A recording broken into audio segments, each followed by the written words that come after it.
Hello there, superstars. His name is Aaron, and his hair is longer than yours. His name's Tommy, and he's now available to own on VHS and DVD. And you are listening to the Superpod Saga.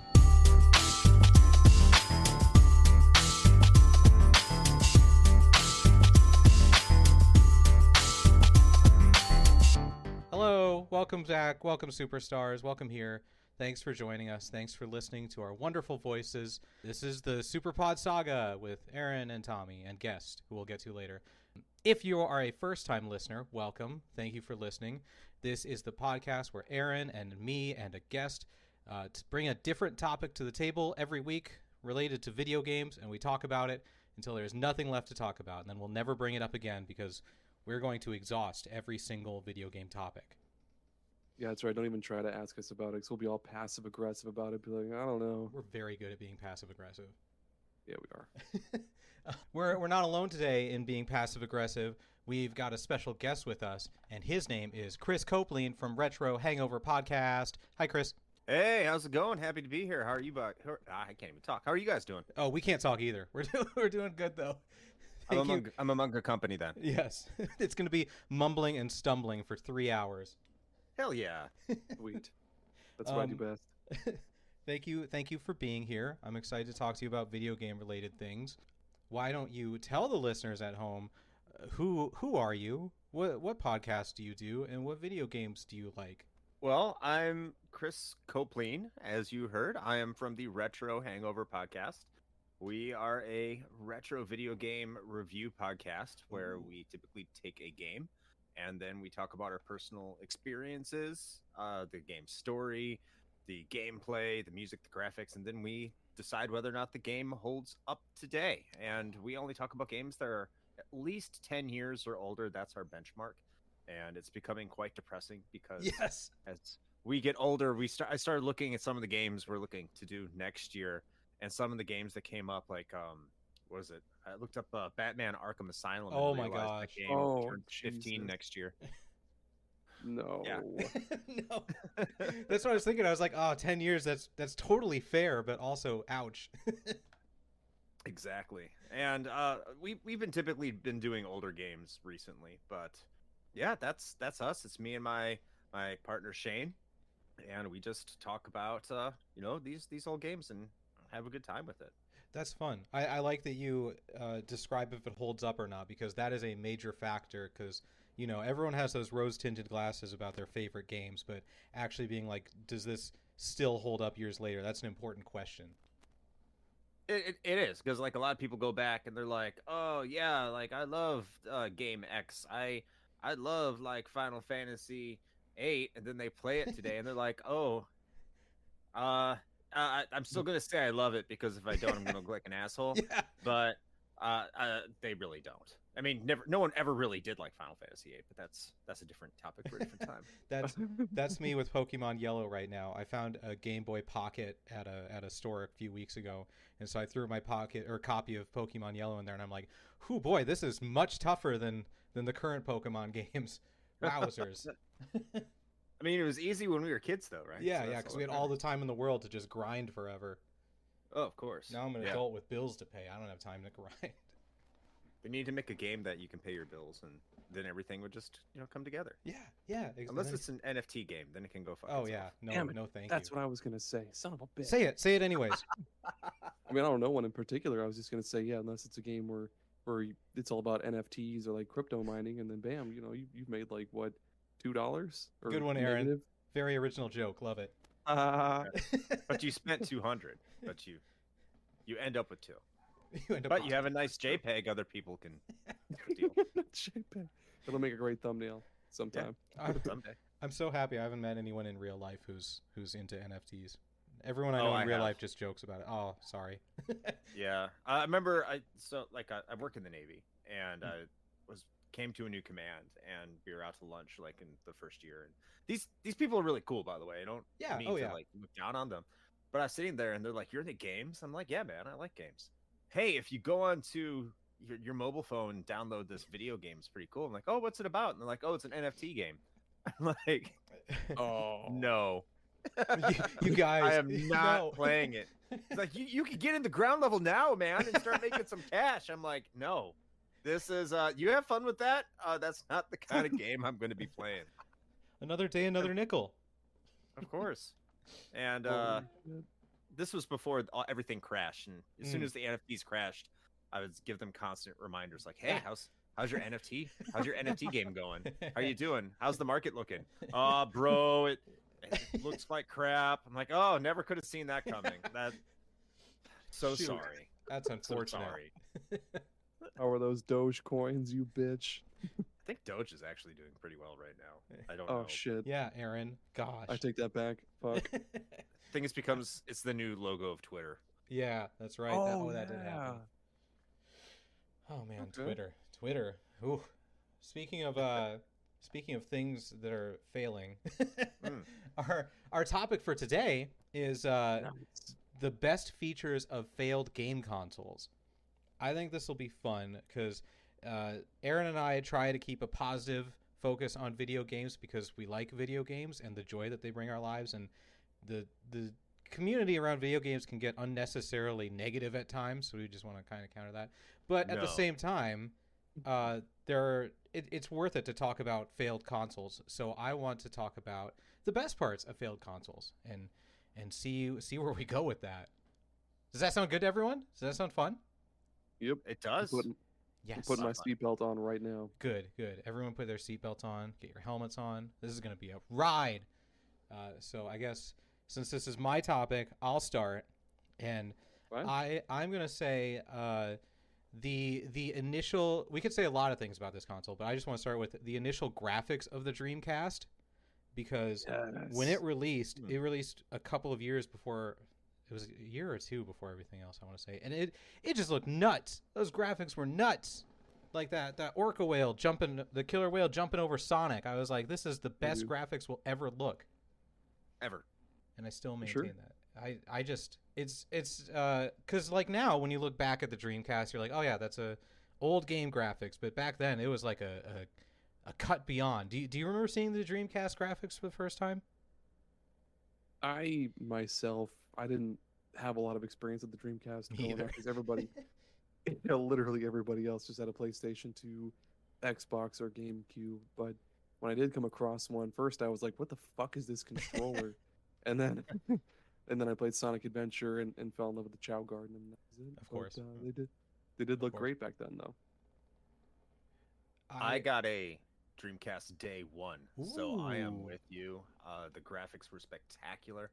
First Yeah. playing that game out of the box, not something you get much nowadays in terms of laws of diminishing returns. Ever since I would say probably Yeah. the HD generation, ever Absolutely. since Gears of War, you're not going to get that again. But Dreamcast was one of those times that just the jaw dropped. You say Sonic Adventure, that's really apt because it's so bright and colorful. Mhm. And Yeah. the other thing I can think of is Soul Calibur and how good that looked as Oh. a fighting game Yeah. because it blew Tekken 3 out of the water, which was the gold standard up until that point. Yep. And in the Dreamcast was those were like the start of where our console ports of arcade games became either like they were nearly identical to arcade ports or arcade Better. games, or they were like Yeah, better. yeah. I only played a Dreamcast once, and we played Madden, and I was like, wow, look at these football graphics. These football men look so real. Perfect. Football man. There's a lot of other cool shit that the Dreamcast did that like I mean, everybody said it like a million times before. The Dreamcast was ahead of its time. Mm-hmm, But yeah, because it had the built-in modem, so as long as you had internet, you could just pop it right into the fucking back of the console. No ifs, ands, or buts about it. Just pop it in, bam. You can play online. You can use the web browser to like check your emails or some shit. See if your aunt Ida sent you more like puppy videos or some shit.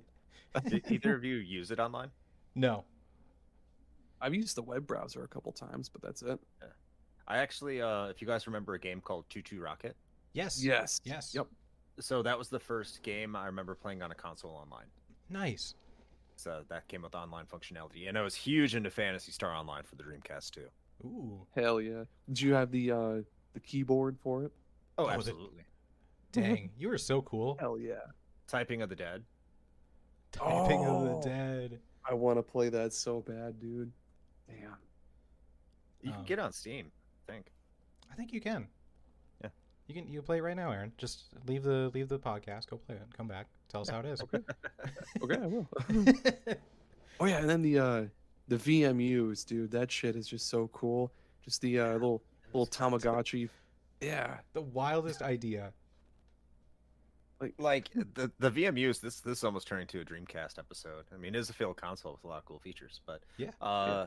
the VMU, like, it looked cool and it appears cool, and like you look at the best thing about the VMU actually was looking at the screen if a developer knew what they were doing and seeing like little status updates, or if it had something that enhanced gameplay. Like in Resident Evil, you would have your health meter that would be on there Oh, in Code that's Veronica. cool. Yeah. But like in terms of pulling it out and playing with it on the go, those things would only last like a total of maybe an hour, Ouch. and then they die. And then you'd have to replace it with 2 CR2032 batteries in order for Oh, it to no. work again. Yeah. Fuck. And they die quick, and you can tell when they're dead because when you turn on your Dreamcast, you get an annoying beep every single time you boot it up. So bizarre. I love it. I love it. Yes. I was trying to think because you said the Dreamcast had a plug-in for an internet cable. Did the Wii U have that on launch? Because the Switch didn't and the Wii didn't. So I'm trying to think if any Nintendo think- console even has. I think the Wii U does. Okay, so they have did it mine's- once. Right in front of me right now, I can tell you in a second. That's how ahead of their time they were, though. I don't feel an Ethernet port. I don't want to turn it around. Oh, that's whack. Totally whack. Oh, and the Dreamcast. I don't think it had like a VGA connection on the back, but you could convert it to VGA for that sweet 480p, which at the time was mind blowing because Oh, like this still, was still good. yeah, it's just nowhere near as good as 1080p or fucking 4K or whatever. But yeah, back then that was awesome. Absolutely. What about you, Mr. Aaron? What is your favorite feature of a failed console? I'm gonna go with we'll go with the Neo Geo Pocket Color because Yeah. I dig that thing so much. It's got the best design of any handheld ever. Ooh. And I'll fight anyone to the death to defend that claim. But one of the coolest things is that just that as a handheld, it had that sweet little analog stick, the little clicky stick. That Oh, you could even click it in. no, I just like Oh, it. You fooled me. Instead of being like loosey goosey like a normal analog stick, it kind of like clicked around and shit. Gotcha. But it was really good for those. It was one of the few handhelds that had a lot of like actually good fighting games. Like there was a lot of King of Fighters and all that shit. And yeah, it played those really really well. And then there was the you could kind of going into the Dreamcast thing. You connect to the Dreamcast with certain games and do different shit. I think there was like SNK versus Capcom, I believe. Yes. And you could get and you can get like different little bonuses and shit on there. And oh my god, and the battery. I had to look it up to be sure before this episode, and it can last up to like maybe 40 hours. I want to say. Wait, really? Yeah, it's lasts ridiculous, forever. dude. Yeah. Yeah. Wow, that's impressive. Because I was gonna say, just looking at images, the colors look really, really bright and they pop out. Oh, and there's no region lock, so you could import games from Japan and play them no problem. No goofing around. Oh, the I might- best one is to go for the PAL copies, because the PAL copies are usually a little bit cheaper. Oh, Oh yeah.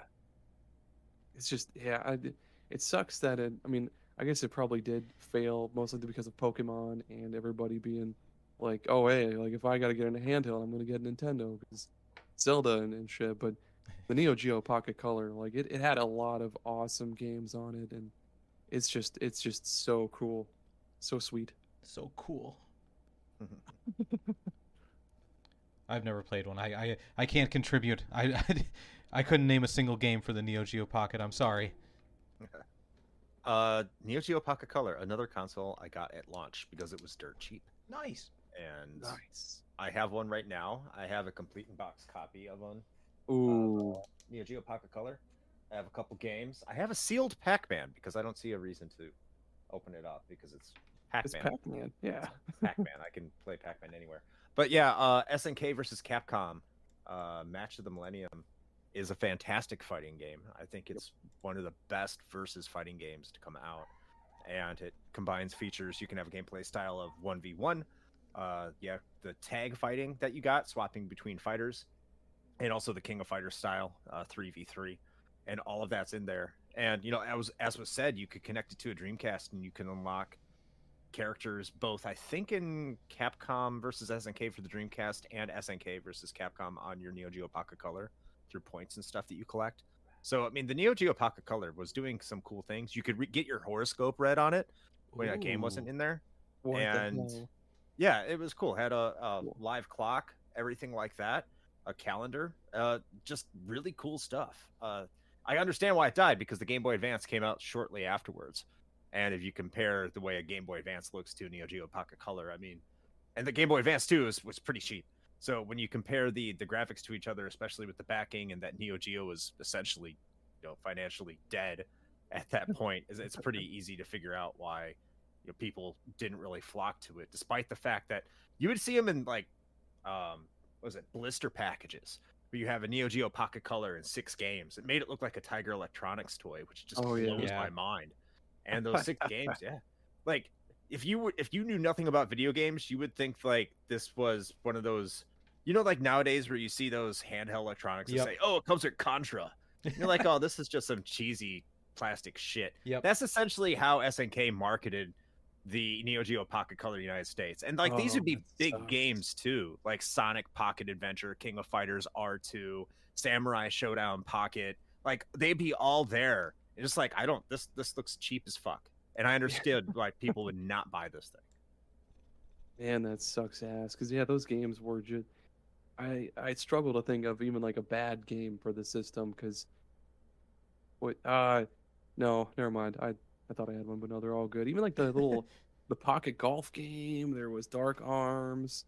Mhm. All the ones that they ported to Switch. Like those are all so good.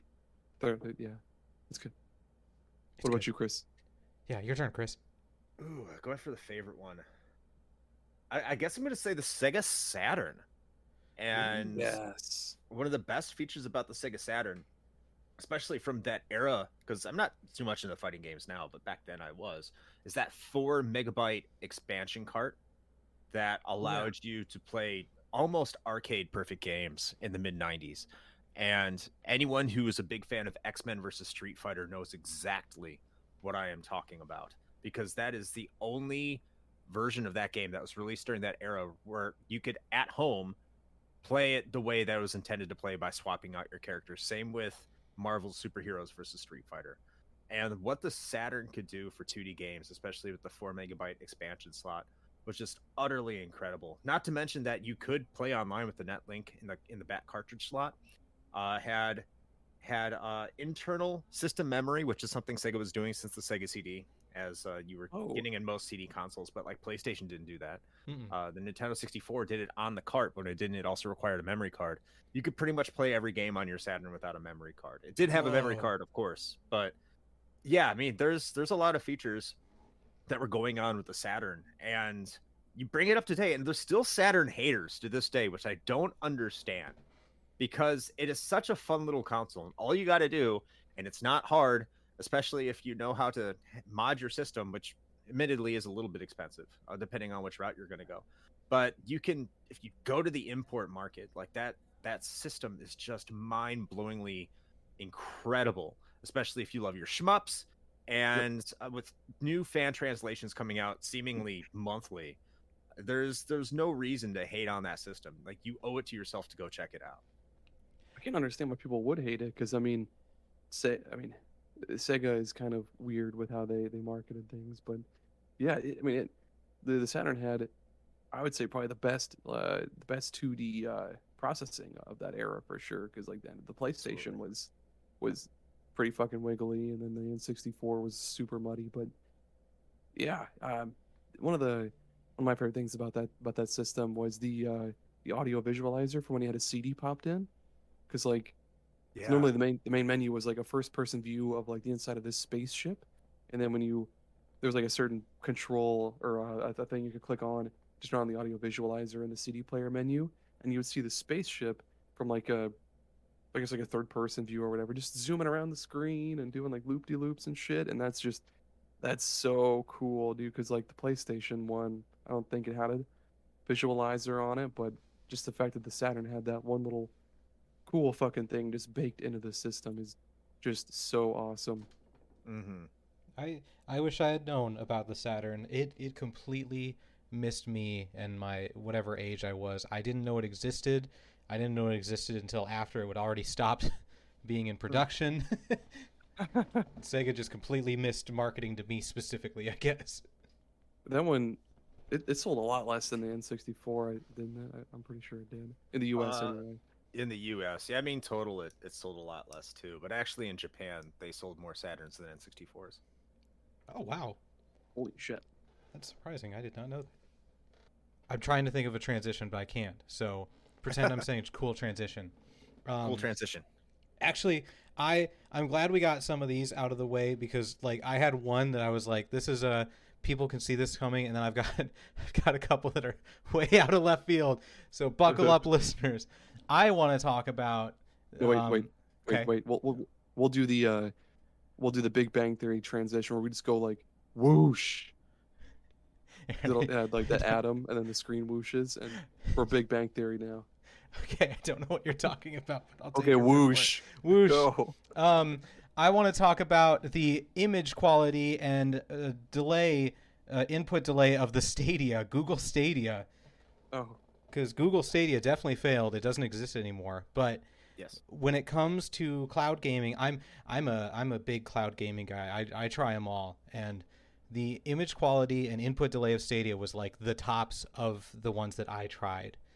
If you're a person who there are many out there who hasn't experienced cloud gaming, it's not the best at times. Like Sony's PlayStation Now for a long time only displayed at 720p for all their games, which was wild. that was muddy. I played all of Red Dead Redemption through that though, and that was not fun. The delay was real bad. It just doesn't feel good. And then GeForce Now is really good. I enjoy that, but the few times that I actually tried Google Stadia, I was like, holy cow! It just feels like I'm playing this live on my PC, and that's a real technological achievement. I was like, dang, this is like incredible technology. This could be it. And then they decided to make people purchase the games on Stadia. You couldn't just bring your own games, and it was like, why would anyone buy that? And it failed or whatever. But I have to commend them for the having the technology, making it work.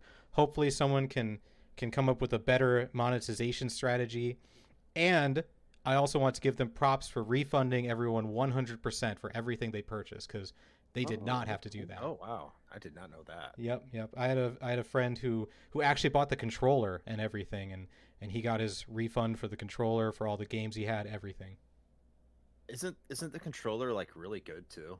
To I've- use on other things. Yeah, I was I've gonna heard it say, is. Yeah. I don't like that it has like the PlayStation stick arrangement where the two sticks are right there. But Mhm. other than that, yeah, it's I've heard nothing but good things about the controller. Like it's like as sturdy as a Switch Pro controller. Like it doesn't feel light or cheap, but yeah, it's a pretty slick little controller. There's a pretty slick little technology they had. It's just a real shame that they decided to try and get a ridiculous amount of money out of it. So- I think that's going to be the future though. I agree. That's where games are headed. I mean, you even look at Game Pass. Sony's already doing it, but essentially this could become Game Pass within the next 5-10 years too, where they just capitalize on that technology with fewer and fewer people buying actual physical games, with the technology to be able to run Game Pass and other various Sony, methods of delivery through your smart TV. That's where we're headed. Absolutely. That's the future of gaming. That's certainly where Microsoft is going to bring us. They have been set on this for a while. That's what I was gonna say too. That there were I forget if it was like a leak or if it was an actual like confirmed thing, but like apparently Microsoft's new console is just gonna be basically like a Chromecast kind of thing, like just a stick that you pop into your smart TV and then bam, it's the Xbox UI or some shit, and then Game Pass and all that stuff right from your TV. But like that'd be kind of cool. Like you don't have to worry about any more fucking. Well, I guess it probably wouldn't connect to like a USB. It'd be HDMI, but yeah, that'd be kind of cool. Just right into your TV. Yeah, I An played app it. on your TV, nothing plugging in. Your TV is Bluetooth compatible. Yeah, they were working on an app like that, or on a stick like that, and then they're like, wait, we can just put an app on the TV. Let's just do that. Oh, Um, and, that does it too. yeah. When you think about it too, I mean, like the specifications of your TV will only matter so much. Mhm. Because if everything's streaming, technically you're just getting that image coming from a server Oh, somewhere else This in guy the world. gets it. This guy gets it. So you That's- never have to worry about upgrading your software ever. I mean, That's hardware, I'm actually sorry. cool. Yeah, that is kind of cool. Yeah, I played Destiny 2 a bunch on GeForce Now, and just never having to download the game or updates or anything, just it being ready to go in a second is awesome. Mhm. I mean, it sucks because I like downloading things. I like having things and True. not having to rely on internet. There's That's the downfall. But I Yep. mean, it's where things are headed. yeah. God damn, that is kind of cool. I don't have a whole lot of cloud gaming experience underneath my belt, but I'd be willing to give it a shot. Like maybe a little test run. And fuck, I was gonna ask earlier too. So what was the deal with Stadia's games? Like you didn't actually buy them, or So- like, how did that work? So there's a bunch of different strategies. Like Xbox has it as a part of their Game Pass Ultimate, so you can play most games on Game Pass on the cloud. Like you don't have to purchase those games. And so everyone thought Stadia was going to do like a subscription thing where you pay however much and you can play games, or like GeForce Now, it streams games from, like, if you own them on Steam, on Epic, on the Ubisoft store, you can stream them through GeForce Now. And then Stadia was like, you have to purchase the games full price. They're strictly Stadia games. Like, it's Red Dead Redemption on Stadia. Oh, So you have to purchase the Stadia version of Red Dead Redemption. And it was for, that's whack. yeah. Hmm. And then if you wanted it at the highest quality, you also had to purchase their subscription plan. Oh, God. That is bullshit. Yeah, it was full price games plus a subscription. They took the absolute worst route you could possibly take. You know, it's that indie company Google that's really struggling. Yeah. You know, get its product to the consumer. Jesus Christ. Aaron, you bring up your next one. I gotta go. Our dogs are being loud. I'm gonna go get them to stop being loud. That's fine. Speaking of Jesus Christ himself, how about Yeah, the Sega Nomad? Because that thing was just nuts. It's like a handheld Sega Genesis. Holy shit. It was a big, fucking huge, chunky boy, but it was compatible with any Sega Genesis game. And they thought the little screen looked totally fine. And I mean, of course, it took like 80 million, 100,000 batteries, but yeah, console itself looked just fine. It felt just fine, and it played just fine, and that's cool. Big boy. Just like that upgrade from the Game Gear, which, you know, was a consoleized version of the Master System, except you couldn't put your Master System games in there naturally. I mean, they have converters. But yeah, that was the good thing about the Nomad. It was, you know, because the Sega Genesis was a success, it was the only way that most people thought that you could have a console on the go. Because in many people's mind, it was the first one. It wasn't. And that's going to be what I'm going to be talking about after we get through this one. But yeah, the Nomad was a, you know, kind of a misplaced thing, you know, misplaced console in history, if you even really want to call it a console, because really good idea, but people were ready to move on to the next great experience. And the Nomad didn't provide that. I mean, people had already played Sonic. You weren't coming out with new games for the system anymore because they're all there. So you would really have to be like, man, I want to play my Sega games on the go. And Game Boy Color wasn't out yet. Pokemon wasn't out yet. So the market was right for it. I think people weren't really into portable gaming, though.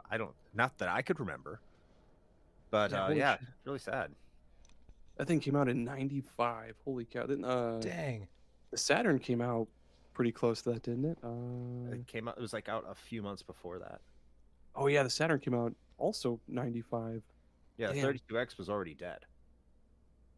Man, and the Nomad had an AV output as well too, so you connect it to your TV, which was that's basically like the Switch before the Switch. Like that's Mhm. pretty fucking sweet. Well, yeah. What was your next one, Chris? Chris, it's your turn. All right. So, speaking of taking your console on the go, Ooh.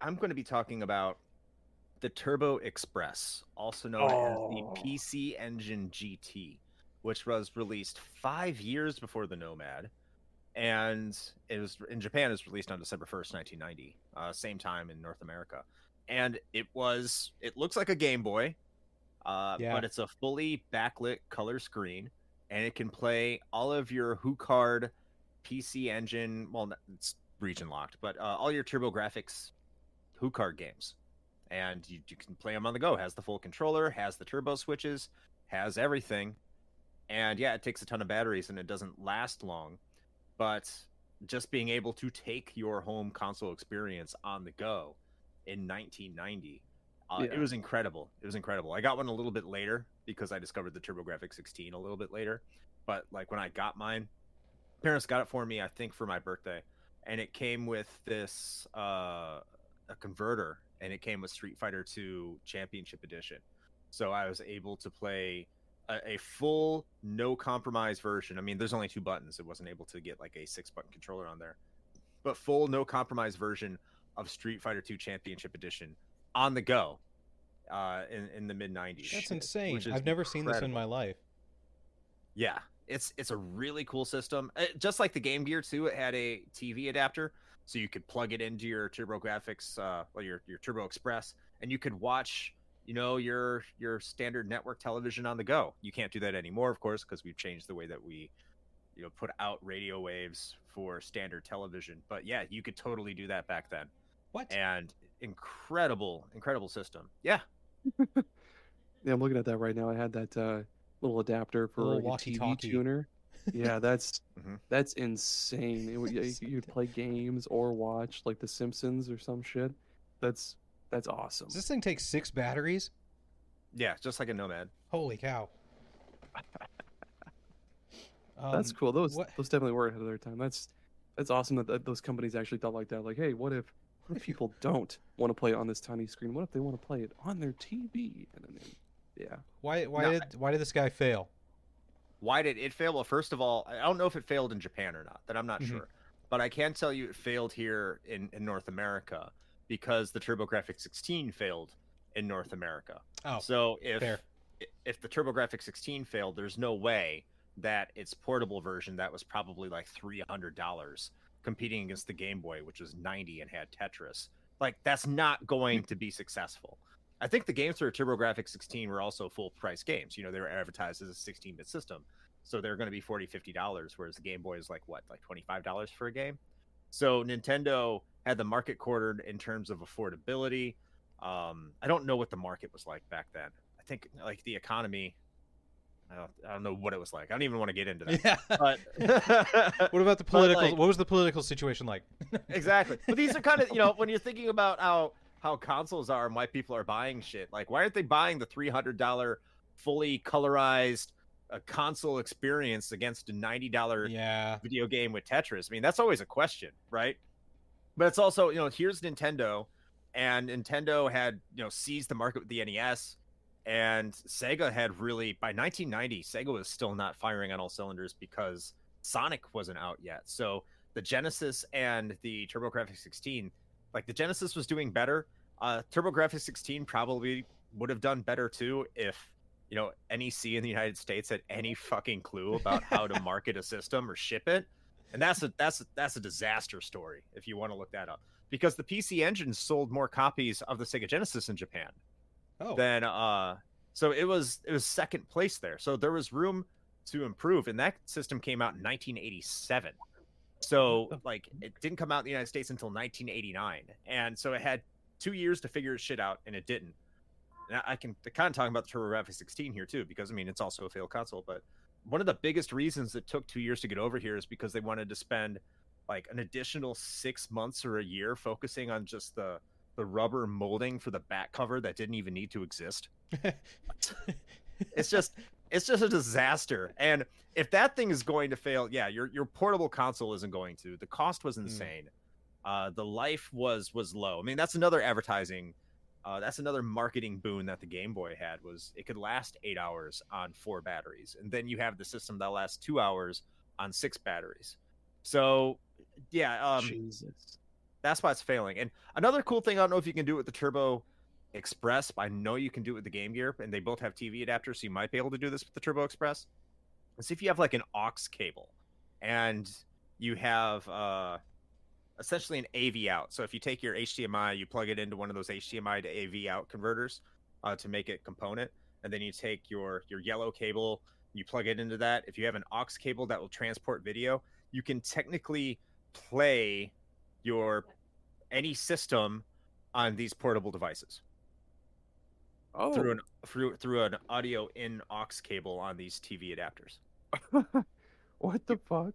That's You can't cool. use it with the controllers themselves, but you have to use an external controller. But yeah, I mean, essentially, it's a mini CRT on the go. I just love the idea that this is this thing packed with technology that lets you play console games on the go. Like, does all these things, and Nintendo's like, this plays Tetris. And everyone's like, yeah! It's like when you get it's like when you get your kid a fancy new toy and they Yes. just want to crawl in the box.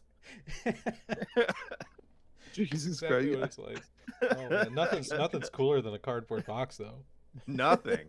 We're all Just a- cats at the end of the day. I can just imagine this fucking like somebody trying to do exactly what you described. Like they have this like octopus of like cords going all over their like house, going to their TV into this little thing, and like hey mom, I'm playing Dr.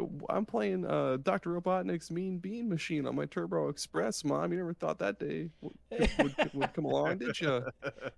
Also, by the way, I like how the code name for the Turbo Express was the Game Tank, dude. That's awesome. Oh, that is good. I didn't even know that. Game Game Tank. tank. It's Okay. tanky. I didn't know if that was like if they meant like a water tank, like it could hold as many games as like a water tank, or like if it was like durable, like an army tank. I don't know. Obviously, yeah, it's durable. I was just trying to make a stupid fucking joke. Game Tank. Game That's the tank. name of the podcast now. We're the Game Tank podcast. That would be a good name for a podcast. Dang, we messed up. Yeah, we did. God damn it. Oh It's man. never too late. That's true. Uh, We're almost 40 episodes in, but fuck it, let's change the name. we're gonna rebrand everything. New thumbnails. Oh god damn it. Speaking of things that could have Durable? used a better name. Yes. Oh. Speaking of things that could have used a better name, I want to talk about just the fact that the Ouya existed at all. Mm. Because, Yeah. like, Yeah. imagine someone coming to you and being like, "We're gonna make a new video game console. We just need to crowdfund it." That's like an insane idea on its own, but they did it. They crowdfunded a video game console, and it came out, and people were able to. They got it shipped to them, and they could play it. That's nuts. The only people who make new consoles are like, Microsoft, Sony, Google had Stadia. It was just a group of people that were like, we want to make a new console, and it's going to do things, and it's going to have this controller, and it came out and it wasn't any good at all, but just the fact that they were able to do that is insane to me. That controller is just so fucking goofy looking. Yeah. I mean, it Is it doesn't any look like good? No. Okay. No, nothing about the console itself is good. There was just the flat. No, there was something.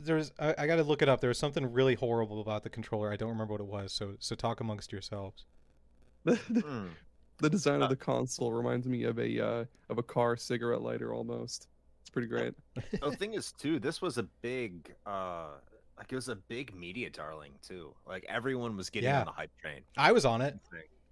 Yeah, a lot of people were. I mean, I was always kind of skeptical, most because like it was Kickstarter backed. I wanted to see how it did.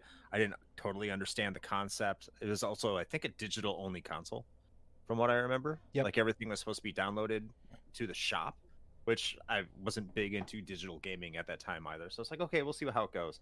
And then as soon as that thing came out, like you couldn't, if it was a fart, you wouldn't even be able to smell or hear it. It just like happened, Yeah. and then it just died. Yep. And it's amazing that it just kind of just turned into vaporware immediately. Yeah, I realized what it was. So if you're looking at a picture of the Ouya controller, if you wanted to change the batteries, you had to take off the right and left face plates. that go around the buttons and the sticks, Oh, and there would be a God. battery in each handle that you'd have to replace.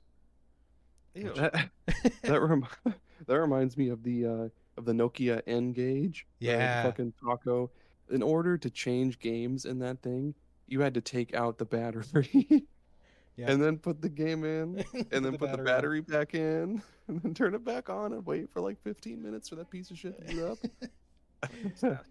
It had interesting ideas where it was like there's going to be the play section, the purchase section, and the game making section. They were like you can make your own games too, like just on the console, which is a neat idea that did not work very well.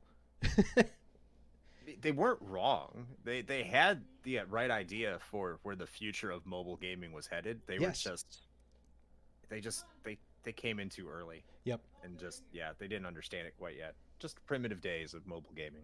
Yeah, absolutely. Is that- Again, that's another thing where like today, if you were like, we're going to introduce a new console, it's going to run on Android, they'd be like, what? But back then it was like, oh, that could work. I could see that. Like Well, it was what's the Nintendo the whole Switch? thing was like, I could see that, and then they made it.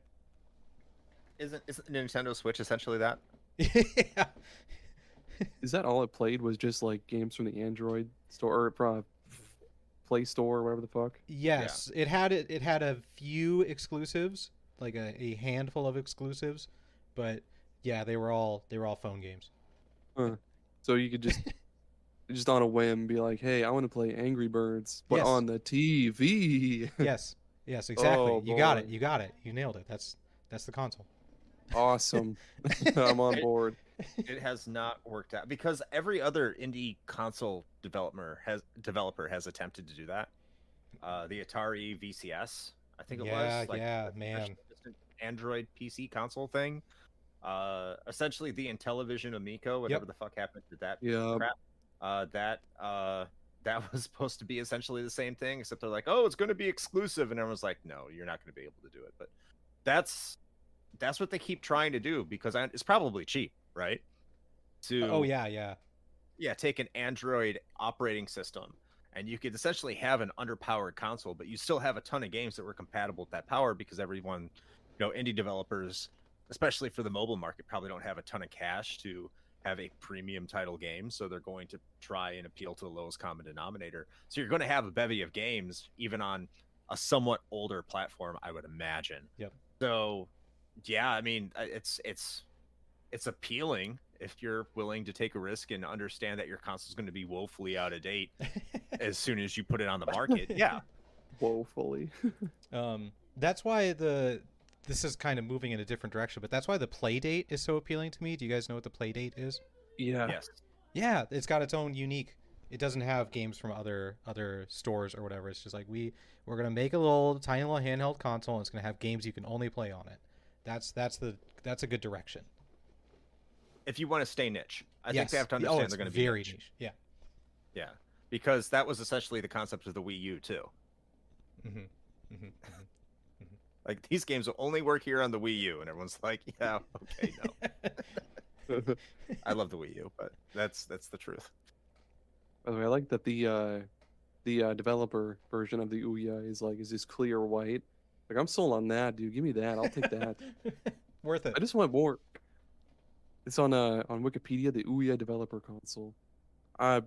Why can't we just have more clear shit? Yes. Game makers, give me a Yes. fucking Xbox Series S. It's clear yellow. I want it, please. Oh, I it needs can't. to be electric green like those old Game Boy Pockets. I want the purple, the see-through purple. That's my Yeah. dream. There you Oh my go. god, I bought these I bought this pair of Skull Candy wireless earbuds. Only bought them because they were see-through green. Nice. It's like I have to own it if it's see-through, dude. There's just a part of my brain that's like, hey, you need it. If it's see-through, that's a good purchase, bud. You need to get those little circle Mac mouses that we had in school. Oh yes, the perfect IMAX. circles, dude. Yeah. One Oh, clicker, baby. How is this thing so? How are these so big in the '90s and then it just disappeared? I don't know. Like, transparent electronics was amazing. Then all of a Yes. sudden, like, no, you don't want that. You They're want still black amazing. or white. And that's Black all or you white, need. and that's it. Oh, dude, and the Dreamcast. Oh, I guess that was 99 when it came out, but that thing had a lot of different. It was like cool Hello Kitty version that was like see-through pink. Mm. Damn it, I wish I had that. Damn Yeah, it. Sega did that with like all of their consoles. If you really look into it. Did you see the special Diablo 4 edition of the Xbox Series X? I'm gonna do it right now. Keep Okay. talking. Yes. No, I want you to Google it and give me a reaction. All right, I'm looking it up. 1 sec. It's a What? Diablo Xbox. Yep. It just what? It just looks the same. It's the same. There's nothing special. What? What's the point, dude? Come on. I remember like with the at least with like the PS4, they had there was this bundle you could get with Star Wars Battlefront, I think, and they had like Darth Vader on the console, and that was cool. Yeah. Oh, the They had- R2D2 Xbox 360. Yeah. Oh, that shit was so cool. Mm-hmm. And there was another one again for the PS4 where I think it was like it was one of the Batman games, but yeah, you had Batman on the console and it was like a light gray, and that shit was cool. Do that. Do Why it. aren't we doing that? Come God on, damn it. Microsoft. This is so off topic, but why don't they do that, dude? Give me an Ouya themed Xbox. Oh, give me an Xbox. Faceplates. dude. Bring back faceplates, damn it. Oh shit! Whose turn is it? It's yours. Because I brought up the Ouya like a maniac. Oh Jesus. Okay. Well, I'll skip this other one because I have a feeling Chris is going to talk about it soon. I'm going to talk about the Neo Geo 8. By the way, should we do an ad break? Yeah, We're let's about do an halfway ad break. in, right? Let's Okay. everyone forget that Aaron said we were going to talk about that. Pretend you're surprised when we come back. Yep. We'll be right back. Hey everybody! Do you need a quick protein-rich snack on the go, whether you're on a car ride or you're a trucker or whatever? Hey, Jackrabbit Jerky is here. Jackrabbits taste pretty good when you smoke them. Yeah, Tommy. I always see jackrabbits when I'm driving on the road, and I'm like, gosh, I wish I could eat them and consume their protein, and now I can. Man, I wish I could smoke that rabbit and eat it. It's the Chris. protein. Yeah, I mean, you better get that Jackrabbit jerky. Don't be a jack off. Get jacked up with Jackrabbit jerky. Oh, this guy's so good. Damn, They- that's good. Holy shit! Ooh, okay. They come in 4 jacking off flavors. There's green hatch chili, ranch, original, and teriyaki. Original, flavorless jackrabbit jerky. Jackrabbit flavored, dude. Hey, yeah. Let's ask some of our satisfied customers. Yep, it's Jackrabbit, all right. It's tough and it tastes like the desert. It jumps right off the tongue because it's a jackrabbit jerky. Thanks. And for a very, very limited time, you buy one, it'll hump like bunnies, and you can get 10 for one low price. Oh yes, and you'll get the Jackrabbit Smokinator 2 for free, so you can smoke your own rabbits. And a Lucky Rabbit's Foot with the branded Jackrabbit Jerky Lucky Rabbit's Foot. Holy Comes shit! with a certificate of authenticity from the rabbit we killed to make the jerky. And the logo is just a jackrabbit, but he's smoking a fat fucking blunt with an eye patch. He's got an eye patch. He has one eye. He has one eye because we ate the other one and put it in your jerky. Missing a foot too for the lucky foot. Oh, yeah. He's basically a pirate smoking a fat. He's a fucking... Which means our next product will be jacked up, jacked off parrot to go with your jacked up, jack off, jackrabbit jerky. Holy shit! Thanks for I sponsoring know. us. Are we back? We're back. We're back. back from that fever dream. Oh, that was good. Oh man. Okay. Video games? So yeah, my next one. There's another one, but that I feel like Chris is probably gonna end up talking about because he talked about it a second ago. I'm gonna go with the Neo Geo AES. I've never owned one because they're hellishly expensive. I never will. But it's just cool that in that day and age, you could basically have like arcade quality games in your home. If you owned a fucking yacht and made like $40,000 a year or month or whatever, I don't know, but Probably month. yeah, there we go. But yeah, it's just cool. It's a fighting stick. It came with a fighting stick. And it's clicky. Yep. Whoa.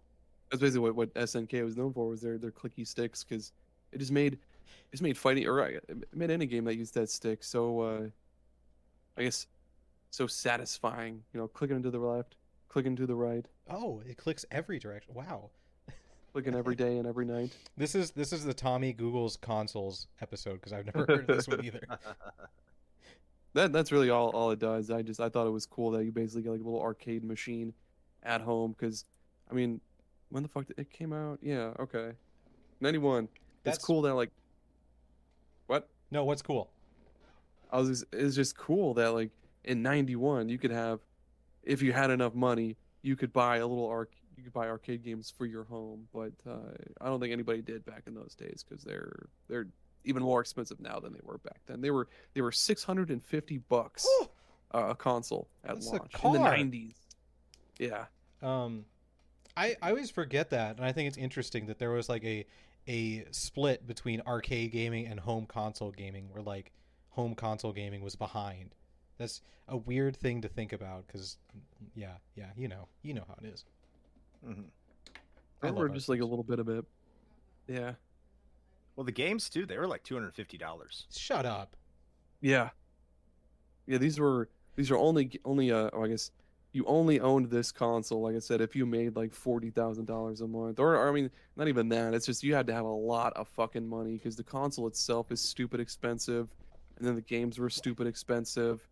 But yeah, now they're even, because so few people own them, they're just stupid expensive now, and yeah, I mean, it's just it was pretty powerful though for the time. I can't- 91, I baby. can't imagine why it failed. Yeah, beats me. I wouldn't call it. I mean, it's niche. It didn't sell a lot. Yeah. To outright say it failed, though, that's for me. That's difficult to say, because it came out. You said 91, right? Yeah. Yeah. And it was supported until like 2001, 2002. Are you serious? What? Yeah, they're making new Man, games for it. you're I don't. Have you heard Holy of shit. Garou, Mark of the Wolves? Fuck yeah, dude. That game came out in the Neo Geo AES. Oh shit! Like it didn't come to arcades first. No, it came out to arcades first, but that was the entire concept. Is that you Oh. have your Neo Geo arcade machine, commonly referred to as the MVS, and that's only for the ones that Yeah. had like the multi carts. So you could put like 3 or 5 carts or 4, and you could select them. But what the innards of those arcades machines were the same as the AES. That's why it's so expensive. The AES was the arcade unit for your house. So Oh yeah. so when like every game that's in a Neo Geo arcade, there's probably a home version that's identical to the arcade, because it's the same machine essentially. So they continued to make games for the Neo Geo hardware in the arcade into the Oh. early 2000s. So yeah, there's an AES version of think Capcom versus SNK2, or SNK versus, I think it's SNK versus Capcom something Chaos, which was in the Neo Geo arcades, and there's an actual AES version for that. And if you know kind of the chronological nature of things, I can't say the word chronology. I don't know. Chronology. There it is. Chronology. I'm smart. That wasn't. They didn't come out with SNK versus Capcom until 2000.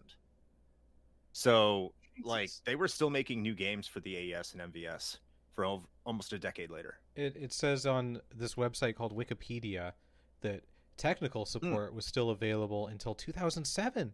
So they were still Yeah. like supporting it technically. You know, that's nuts. Yeah. So SNK's whole entire mantra behind the AES, from what I mean, because I haven't done a deep dive on it, just like from hearing about it in the periphery, was that it was a niche console. It was for rich people. It was essentially, they're like, hey, if you really like our games, we can do this, but it's going to be super expensive, and we'll market it true. to people who can afford it. And because they weren't really intending it to compete with the Genesis or the Super Nintendo, it was just like, I mean, if you want it, this is for the crazy fans out there who have more money than sense. So And have at it. I mean, It's yeah, that's interesting fair. because I feel like if a person was like wanting to play arcade games at home and they have disposable income, I feel like people would more likely want to just purchase the arcade cabinet. Yeah, but save space. Absolutely. Oh, for sure. But Yeah, you can play it on your couch. man, what a weird By the way, world we live in. The way that that SNK's cabinets worked though, that was also pretty fucking sweet. The whole multi-cart things, having to have, instead of having to buy like one whole fucking cabinet that just had one game, yeah, you could switch them out. You could. That was cool. Yeah. Chris. Oh, it's up to me now. Well, I think I have to deliver on some expectations here because it's already assumed we're going to be talking about one thing. And if people are coming over here, our community from the Retro Hangover podcast, if they're listening to this, they're just going to assume I'm going to talk about it. So I'm just going to do it. I'm going to talk about the Wii U. Yeah. Yeah, Aaron would be there it on is. board with you. I love my Wii U. I think it's fantastic. There's a litany of reasons of why this console failed. But the reason it's cool, and I know this is almost like modern history, so Oh. I don't think I'm going to be saying anything that anyone listening to this isn't going to already understand. But asynchronous gameplay. I think playing Nintendo Land is a blast. I think having a map on your gamepad and having the game on your TV screen is extraordinarily convenient and a really fun and efficient way and effective way to play video games. Yes, I understand that you can get almost the entire library of Wii U games somewhere else, just like you can with the Dreamcast. The difference is you can't play these games the same way you can play them on the Wii U, and they're more fun on the Wii U because of that. So the Wii U, fantastic. I know it's sold like dog shit. I know Nintendo screwed it up by calling it the Wii U and not really clarifying that it was different from the Wii instead of like an upgrade. But anyone who's owned it, like, this was my go-to console for years. I thought the software and the quality of games crushed the PS4 and Xbox One when it was out at the same time of it, because all you're getting from the PS4 and Xbox One were more boring, bland, open world games with gruff PTSD white dude with 5 o'clock shadow killing things, because that's all you were getting on the PS4 and Xbox One for like 3 or 4 years. I don't mean to interrupt, but it's so funny you say that because I had the Nintendo Wii, and as throughout that whole thing, I was like, I wish I could be playing the video games with the gruff guys shooting things at the 5 o'clock shadow, and so I sold my Wii to get a PS3 for those experiences. God, I agree though. I didn't buy a Wii U until much, I guess, later. I bought one maybe in like 2021, I think, secondhand, obviously. And yeah, I booted. I thought it's awesome. I like my only one gripe with it is that sometimes, when you're going from like, say, the home menu to settings or vice versa, those little loading screens, those can eat my ass, because sometimes it'll take like maybe like 10 seconds, and I don't have that kind of time. But Sorry, go on. No, go ahead. I just want to say, when we talk about, like, everyone knows that the Wii U was a failure, and that's like, when you think of Wii U, you think of that stuff. But I want to say, when it first came out, there was a ton of hype around it, and like with Nintendo Land being what it was, everyone was at first was like, this is going to be great. There's going to be so many incredible experiences on this thing that you can't get anywhere else, and that's what they were going for, and that's definitely what they achieved with those first batch of games. But then it just didn't have any momentum at all. Yeah. Well, it Yeah. wasn't as powerful as the PS4. It wasn't as powerful as the Xbox One. The biggest thing is, like, when you're trying to compete with those companies, there people on there are playing Call of Duty, and that's why they're there. And the reason they're there is because their friends are there. Yep. Yeah. And yep. no one was on the Wii. No one was in Nintendo to play Call of Duty. That's not what they were there for. No one was there to play Grand Theft Auto, because it didn't have Grand Theft Auto. So when you're talking about where you're going to go to play with your friends, and like Nintendo's like, oh, I have a cool system that's not as powerful as these other ones, but we have cool new ways to play games. People are like, nah, dude, I want to go frag my friends for the 10,000th time. I had Call of Duty World at War on the Nintendo Wii, and one of my friends in my small town had it as well. Since there was no voice chat, we just had walkie-talkies in each of our house because we lived decently close together. That's how we played video games back in the day. It's still how Nintendo wants you to play video games today. Yeah, seriously. Let's just make this a Wii U episode because I could talk all day about this thing. Do it. Oh, What did you like about the Wii U? Dude, so first off, like the little jingle when it starts up, like when the home menu starts up, and then the little ambient background music. Oh, I love it so much. I wish the Switch had anything resembling that. Because sometimes like with what the fuck? What am I trying to think of here? With like the GameCube or like the Dreamcast, like those are like I'll download the background music for those on YouTube Music, and I'll listen to those while I work. And that has nothing to do with the Switch, I guess. Just give the Switch some cool background music. I have yet to play a Wii U. I've never touched a Wii U in my... No, that's wrong. I played one in a Best Buy. I played Splatoon in a Best Buy. I played the demo, and I was like... so much fun. I get it. Yeah, I was like, oh, this feels cool. I like this is really cool. And then I've tried playing Splatoon on the Switch, and for whatever reason, it just doesn't hit me like it did in that Best Buy. Because like back then with the Wii U, it was new and fresh. But yeah. I still don't understand the entire obsession with the Switch. Just looking at the Wii U, and I think that's probably because I'm a little bit bitter because I was big into the Wii U. I still kind of am, but like, man, the Switch just feels like a more stuffy version. Yes, it just feels like it feels cheaper too. It just feels like everything just gets shoved on there without any love or care. Yes, like, oh, yes. To me, the Wii U is like the Switch absolutely would not exist without the Wii U. Like the Wii U was almost like a test bed for what the Switch became. But to me, the Wii U has more of that Nintendo feel. It has more of that Nintendo love. Like this looks like a Nintendo console, where the Switch is like, this is a mobile platform, but it doesn't have that like. It's got an infrared camera in one of the Joy-Cons. Like that's not very Nintendo of you.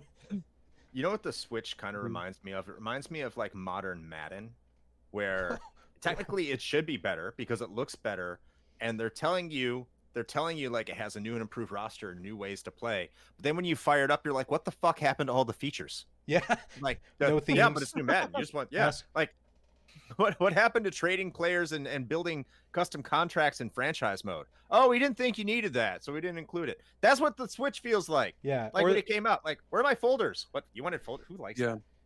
Or just fun, bizarre things. I mean, it does have fun, bizarre things like the Labo stuff, but like the 3DS was like, we got a 3D camera in the back, and here's some cards that you can scan to do some things. The 3DS had themes. Themes. I want themes on the Switch. God damn it! That's literally I've been asking for that. Aaron, it's got a dark mode and a light mode. I don't know what more you want. They've sold like 130 million Switches. They don't give a fuck about you and your themes. They really don't, Aaron. Just hear me throwing my. Remember when they turned Bluetooth headphone capability on? They were like, "Oh yeah, we've had this the whole time. We'll turn it on for you." Oh yeah, and the fucking. Wanted that? And the little blue LED around the home button, they still have not used that. Like, what the fuck is that for, Nintendo? Why is it here if you're not gonna fucking use it? What's the deal? And then they still, like, everyone just wants a better graphic. They want to Switch Pro. It's time. It's been time. And they're like, no, more games for Switch. Like, here's an OLED screen. Fuck yourself. Hey, look, if you want a new Switch, stop buying the current Switch. Yeah, absolutely. Oh, that's 100% the answer, and I don't see it happening. Bring back Miiverse. Also, I liked Miiverse. Oh, yeah, Miiverse was great. It was just even that, like, the Miis exist on the Switch, but it's not nearly in the same capacity. It almost feels like they don't belong there. It's the personality. Yeah, go ahead. Sorry. No, you're all good. I was just gonna say the Miis really only exist on the Switch to be used in like Mario Kart, and that's it, really. It's just the Beamers, like, you could get stickers, you can put stickers all over the place and have little communities and talk about the game there. And it was like little forums, I guess you could say. I'm not a big Reddit guy, but from what I understand, it seems like a bunch of like little subreddits for every single game that's in the it was.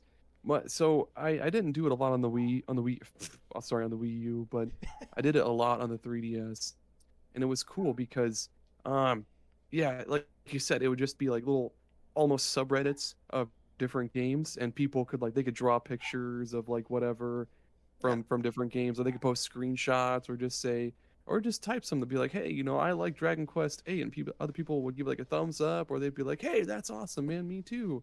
And then the Wii U, I assume, was the same way because you could draw on the gamepad Yeah. because the gamepad fucking rocks. It's got like everything in that little thing. But um, Miiverse was just so cool. But then they were like, no, we're just gonna no, just you can just send it to Facebook or Twitter, bro. That's fine. That's the same thing. We right? don't want to It's deal not- with that.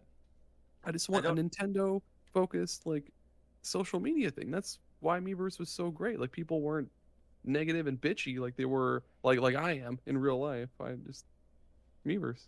I know this is going to sound really stupid too, but they had these apps that would connect to your TV, that you could comment at the very beginning. And this might be a fever dream of mine, but you could comment on TV, live TV shows while you were watching them On the Wii U? That's on the cool. Wii as U. fuck. Yeah.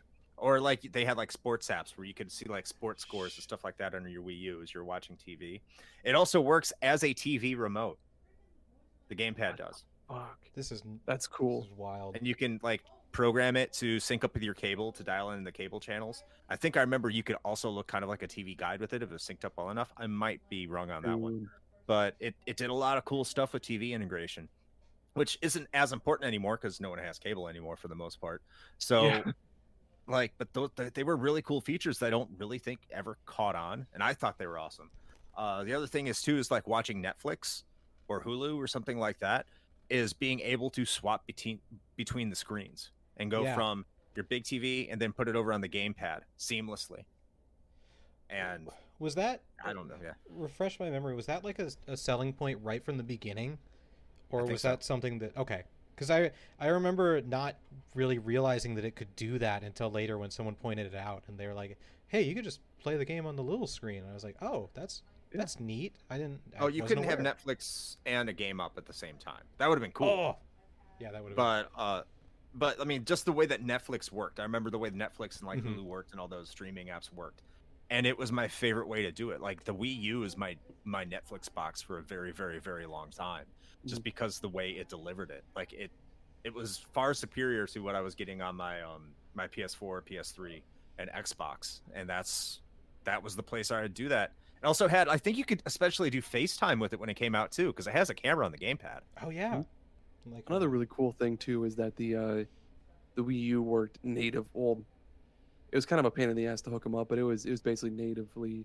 It worked with like your Wii accessories, like your Wiimotes and nunchucks Yep. and shit like that, and your Wii games.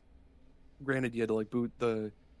There was like a separate like, you had to click on like the Wii button to switch it into Wii mode, so it had like ran like an emulation of the Wii home menu and shit like that. But other than that, yeah, I played them all just fine, and the virtual console was fucking nuts. virtual on that thing. console. Yeah.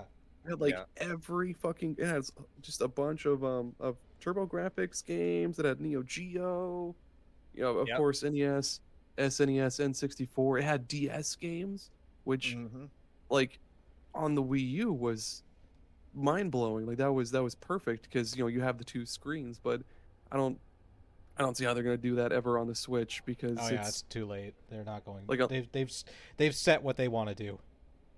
like unless you maybe turned it on its side and played it like that, but you have to have it in handheld mode. But yeah, sadly, I don't know. Think we'll ever see DS virtual console games in like any way. But yeah, the virtual console was just they had everything. They had such a good selection of games too, because this was before they had a lot of like different Capcom games and like games from other publishers that are now doing.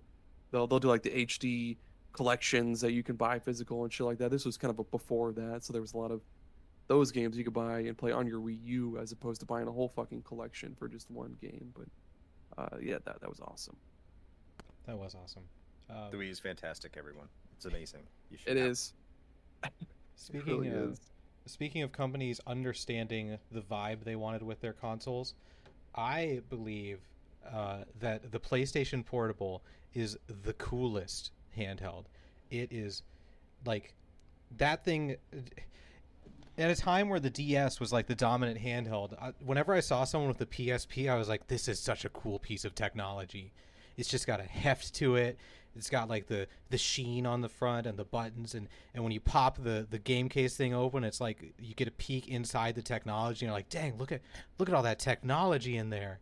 And just being able to play like Grand Theft Auto and all these other games. I eventually got one in school, and I felt like the coolest person in study hall when I just whip out my PSP before they said no video games allowed.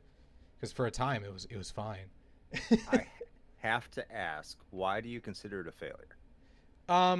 See, I was hesitant about this because the Vita is definitely more of a failure than the PSP, but Absolutely. I consider them in the same lineage, and I've never played a Vita, but it's kind of like it didn't sell as much as the DS, I suppose. It absolutely did sell. It sold fine enough for them to make another one, but it didn't set the world quite as on fire as I'm sure Sony wanted to, as much as the DS did. But it's so cool. Yeah, I love my PSP. PSP. Oh man, especially the model that has the you can output it to your TV. Like that's just such a genius idea. It's just so cool. 2000 and 3000, I think, both models. They have AV out. Yeah. Yep. And what? No, you, Aaron. Okay, I was just gonna say, and the fact that they I forget what the fuck the shop was called. I guess it was just a PlayStation store, but they had a lot of different PS1 games that you could buy on there. And oh my gosh, dude, you could play Wild Arms and fucking Legend of Dragoon and like almost every Final Fantasy and shit, just like right there on the PSP, like in your pocket whenever you wanted. It's so good. And if you bought them on your PSP or if you bought them on your PS3, they cross-bought. Yep. So if you got your PS1 Classic on your PS3, you could download it on your PSP. Which you I didn't did. need to buy it, which is something that Nintendo doesn't fucking understand yet. It's something that Sony forgot. It is something Sony forgot. Oh man, I did that with Crash Bandicoot. It had a music player. It had you could watch movies on it. Themes. It had themes. I set my background to SpongeBob and Patrick. UMD movies. UMD movies. Yep. It had like a bunch of internet settings that I didn't understand. It was like, do you want ad hoc mode or do you want other thing? I'm like, I have no freaking idea. I'm just gonna pick one of these till it works. And it had a built-in internet browser too, didn't it? Yeah, you bet it did. You could browse the internet. That's cool. I remember. Oh man. Okay, so the one I have now, I bought off of the Facebook Marketplace. I remember when I took it home, and I was just going through it, deleting stuff. There was so many porn sites in the history, dude. So much porn. The best way to browse porn, the PSP, or you're not going to use a DS for that. Why would I use my mobile phone, dude? You can use your DS for that. You can. Yeah. But... You could use the 3DS for it too if you wanted. With your Opera browser. Opera. Oh man.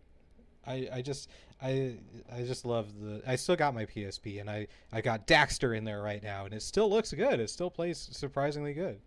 Oh yeah. The last failed console I have, if you want to even call it a failed console, I guess it's more of an add-on maybe, but the N64 DD. The double decker. It was a cool idea on paper, bigger carts, more memory, more shit. There's a built-in clock and like the cool UI and shit like that. Mm-hmm. It was a cool idea at the time because like the N64 was just like, it seemed like a child's toy compared to the PS1 and the Saturn. Absolutely.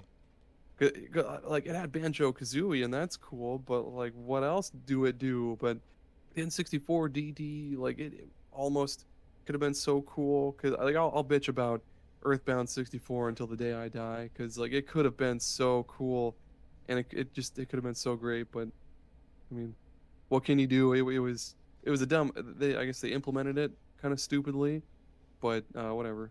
N64 DD. R.I.P. Rip. Yeah, it did come out in Japan at least, and apparently there's some good Mario Paint games. So, and Doshin the Giant. Oh yeah, that's right. Doshin the Giant. And a canceled Mother 3 game. Yep, that's the one that I was just bitching about. Damn it. Yeah. Oh, cool. You can still go to the original website via the archive.org, so you can see the old. That's fun. yeah, it could have been cool, but I mean, whatever. Damn it, Nintendo. I mean, if you're going to get it, because I mean, it does exist. If you're going to get it, you have to get it for F-Zero though, so you can custom make tracks. Yes. Oh. Yeah. The expansion for F-Zero X is the reason to own a 64 DD. Other than that, I don't think there's really a reason to own it. It had some potential, but I just think it would have eaten itself alive. Just because I think by the time they had announced it, people were done with add-ons thanks to Sega, and Yeah. like who would have bought it if it did come out? Because you're still kind of fracturing the market, even if they came out with the new Zelda, which they're talking about. And it came out super late in the N64 lifetime too. It came out in Japan at least in 1999, so it would have come out in the US possibly in like 2000 or some shit. So it was like it was right on the verge of the GameCube coming out almost. I guess the GameCube came out in like what, 2003? 2001. 2001. Oh yeah, it was really really close. There's no point. Yeah, and when you see Capcom putting the entirety of Resident Evil 2 on one cart, I don't think you need the DD at that point, because you have developers that have really learned how to compress video and audio. You're not going to get the same quality that you're going to get from a PS1, but you're still going to get the entirety of the experience, which is all that N64 owners really wanted. So yeah, I mean, you could do some readable, writable stuff and more expansive things that you could do with the console. But at the end of the day, I think it really, at least for the Japanese audience that bought like 6 games or something like that, it's 10 games. To the extent of what it was just like a creative hardware for creative software. Yeah. Where you could create media or just additional things that for expansions to games as opposed to new games in and of themselves. But we'll never know. I don't think it would have been successful if they had I agree. released Mother 3 on that system. I'm reading the 1998 page, and it says, the Nintendo 64 disk drive can be used for future upgrades of games by providing new levels or characters. It's DLC, everyone. It's way more expensive DLC. Yeah, and I just want to read this sentence because is that okay if I just read a sentence from a website? I don't see why it's not. This is under physical appearance. The Nintendo 64 disk drive's many ruggedized features include a locking bay drive door that will not open unless 2 small rails on the Nintendo 64 disk are inserted into it. This will keep little fingers and cookies out of the Nintendo 64 disk drive. Yeah. Why does anyone give a shit? Like, this is why. How does Nintendo become as successful as they are with terrible marketing like this? No. I don't. Hey everyone, buy our system. You can't put a fucking cookie in it. No cookies are getting in this system. We've got the ruggedized features like a locking bay door drive. Limp Bizkit's very upset at it because it can't take that cookie and stick it up your What a sentence! I love it. What the fuck, Nintendo? This is why no one bought your shit until the Wii. And even then, people just wanted to fucking give it to Grandma so that she could play bowling. Grandma loved the Nintendo Wii. Grandma loved it. Man, but then we saw their marketing is fucking terrible, man. It now is. They have Reggie Fils-Aimé is gone. Yeah, I miss Reggie. Yeah, I mean, he was there fun. during most of that shit, but still. Oh man, what was your last one, Mister? Well, if you had more, just pick one more. You know what? I'm going to go completely niche here, and I am going to talk about the Wonder Swan color. Yes. So, I got a Wonder Swan color way back. Me and my dad went to Japan. I think this was in 2000, and I might be wrong in the day. I think it was in 2000. I think I also got a GBA while I was there before it came out in the United States. I got with F-Zero, but I got a Wonder Swan color, and I got it with Final Fantasy. Because that's when Nintendo and Square were still on the outs and they hated each other. Well, mostly, yeah. Square said they were going to play with Sony and Nintendo told them to go pack sand. So they packed a lot of sand and made a lot of money. But they remade the original Final Fantasy for portable systems. They remade it for the Wonder Swan color. And that was the first remake of Final Fantasy other than, I think, Final Fantasy Origin for the PS1. I don't know which one came out first. But yeah, I mean, here is the original Final Fantasy portable. Looked really good on a screen that was really good looking, and it was competitive with the Game Boy Advance. It only took, well, I mean, in terms of quality, not in terms of sales. The Game Boy Advance completely killed it.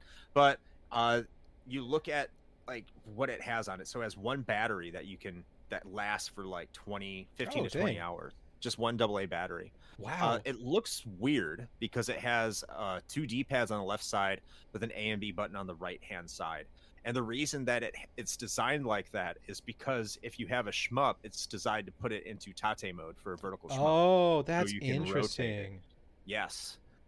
Designed by Gunpei Yokoi, who, as many people may know, also designed the original Game Boy, also designed the Virtual Boy, but let's not talk about that one.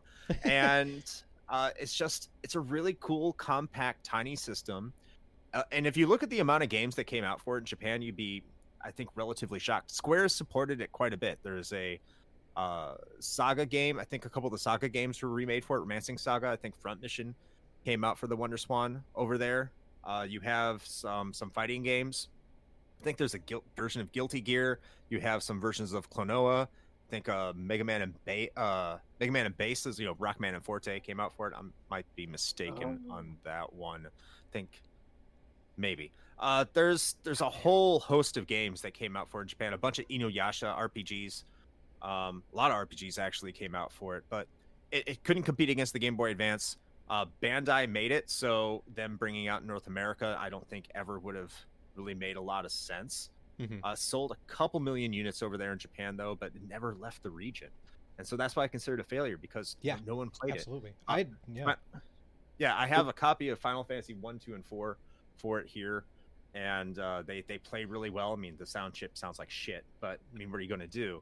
Other cool features about it is that it could connect to the internet through something called like the connect to the cell phone. So it would plug into the system through a side auxiliary jack and plug into your cell phone.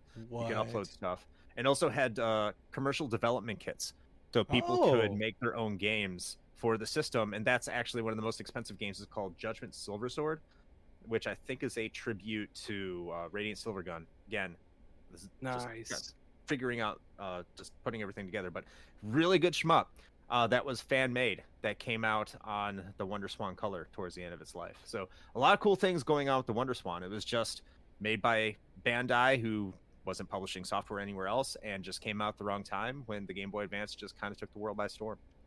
I'm surprised at how small it actually is. When you just see pictures of the system itself, my brain automatically like thinks iPad size because it's kind of thin. But then I see it in someone's hand and I'm like, oh snap, that's like Game Boy size. That's tiny. Oh yeah. Game cartridges look really cool too. They look terrifying. Seeing all the metal whatever they're called just dangling out of the bottom, I don't like that. Well, they came in like protective shells. So. Oh, okay. Maybe it's just me looking at them wrong. No, you're looking at it right, because if you don't have them, protected well, I can understand why you'd be terrified. The boxes are really cool, though. I love them. I see what you're talking about now. Yeah. What a neat little thing. There's so many systems that just got forgotten so quickly afterwards that like I'm always surprised at how many consoles I just don't know about, which is nuts because I played games my whole life. Oh man, they have Hunter x Hunter games on the Wonder Swan. Shit. Oh yeah, a lot of anime games. Bandai made that shit, dude. So like they're putting all their IPs on that thing. I see a Digimon game. To be competitive. Oh shit. I see a Digimon game, Aaron. Oh, I gotta buy one of these. They really went up in price. They used to be super cheap. This one, I'm kind of upset because they had special editions for Final Fantasy 1 and 2 that came out. I never got on them. They used to be like $50. Now they're like $200. It's just like, fuck me. I don't want to say this out loud. Well, no, this isn't going to air for a week, so you'll have a week, Aaron. I see one that is clear green, see-through green, for $35 on eBay. Plus $20 shipping. Is it a Wonder Swan or a Wonder Swan Color? Wonder Swan clear crystal green console system tested work, but I can't see the rest. because there was the reason it's called Wonder Swan Color. This one I don't believe is color. Yeah, there's the version before that was only black and white. Much like the Neo Geo Pocket Color, there was the Neo Geo Pocket that didn't leave Japan, and only plays games in black and white. One battery. That's nuts. One battery. Wow. One battery. It lasts 15 to 20 hours. Holy shit! Yeah. Well, I guess it is. I guess it isn't backlit, so No, that's still that cool is a though. downside. But neither was the Game Boy Advance when it came Yeah. out. That's cool. Oh, I see the green one. Oh, delightful. It's delightful. Sherbet melon. That's the name of the color. Oh, I love. Oh man, that was that's good. That's good. Anyone else have any last things they want to throw out there? I apologize for dipping out. Fuck. We were supposed to go to Cheyenne's grandma's for Easter, and then she said she didn't want to go, and then she was like, while we were recording, she was like, "No, wait, I do want to go." And then this person bought some DVDs from us because we don't use DVDs because I mean it's Yeah. 2023, and I couldn't find the boxes. And I apologize for Just that. But throw I'll the cut that discs out. at them. Like Ninja Stars. Oh man, so that's it. Every other failed console. Wait, what What? about Chris? He did. what about Chris? He's talking about the Wonder Swan. Yeah, Wonderswan. Oh, I meant like, oh, no, I thought you were asking about like last remarks or last words. Never mind. Yeah. Never if- mind. Yeah. Sorry. If anyone had anything that we didn't talk about yet. I'm sure there's more, but Yeah. we got plenty in there, so that's Yeah. good. Yeah. But if we didn't talk to him then about him, then that means that they didn't have anything good. That's how this They podcast works. suck. Yes. They are awful. And if you see one, you just need to pee on it, or or make sure it's really clean, especially if it's a good condition, and send it to me. Or smoke it and eat it. Just like Jackrabbit jerky, Stop. everybody. We can't go back. To Trademark.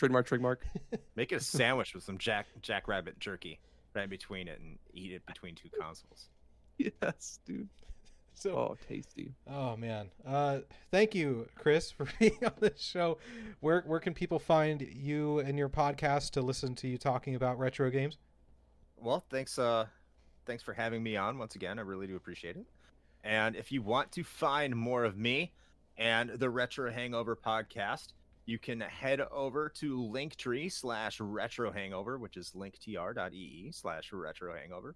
And you can pretty much find wherever we are on the internet, because we are all over that social media, whatever that is worth. I can't even tell you where the best place to find us is at. I heard on your last episode you're saying like no one's on Facebook anymore. Yeah, that's pretty much abandoned for us too. So if you head over to like Twitter, Instagram, we are there. And we'd appreciate it. Also, we're coming out with a new series on April 18th called The King of Games 1992. Ooh. And that's available to all of our patrons, but it's coming to our main feed on April 18th. So stay tuned for that. And word of warning, if you do listen to our podcast, I get quite loud within the first couple minutes. So I'm sorry for blowing open your eardrums, but you've been warned. Do you start each episode with the 2 minutes hate? 1984 hate? reference, everyone. I'm referencing a No, book. We put all the games through struggle sessions, and that's what we do. And we just shame them. No, I say Dick Dragon very loud. Nice. Yes. Aaron, Aaron. Aaron, I forgot to ask about our socials earlier. Do you want to do that now, and then we just edit it in? Yeah, we can just leave it. Alone. Okay, let's leave it. Um, Where can people find us, Aaron? People can find us. Yeah, just open up whatever browser you have, the one you use to go on the dark web or whatever. Your PSP. Your PSP. Clear your history. Leave that porn site. We're going to superpodsaga.com. You won't find it. You won't find any cool porn there. Nope, it's all Nope, sorry. podcast. It's all Aaron and Tommy all the time. Yeah, you can find all of our socials there. Our Twitter is our main one. I apologize, I don't use Instagram, Facebook, or TikTok, but we're all caught up on YouTube finally. Woo. You can join our Discord. You can find our Patreon on the donations tab, which, holy shit, I put a huge JPEG of a person dropping a quarter into a donation jar. I didn't realize it was that big. I apologize. But also a quick shout out to our patrons. Novel Console. Chris was on our episode about our favorite remasters, remakes, and reboots. He's awesome. He was funny. And also my good buddy Jared. He was in our episode about our games we want remastered. He's a good friend of mine. He's awesome as well too. That's And right. that's us. We have 2 patrons. We have doubled our patrons since last time. We are rolling in money. That's right. Scrooge McDuckin, that shit, you might say. Oh man. Okay. What are we gonna talk about next week, Aaron? I've stewed it over a bunch. Let's go with our favorite video game cover art. There we go. Ooh, that's a good one. There we Ooh, go. That's a good. Oh, okay, yes. My brain's rattling around right now. I got to write things down. Okay. Look forward to that, people.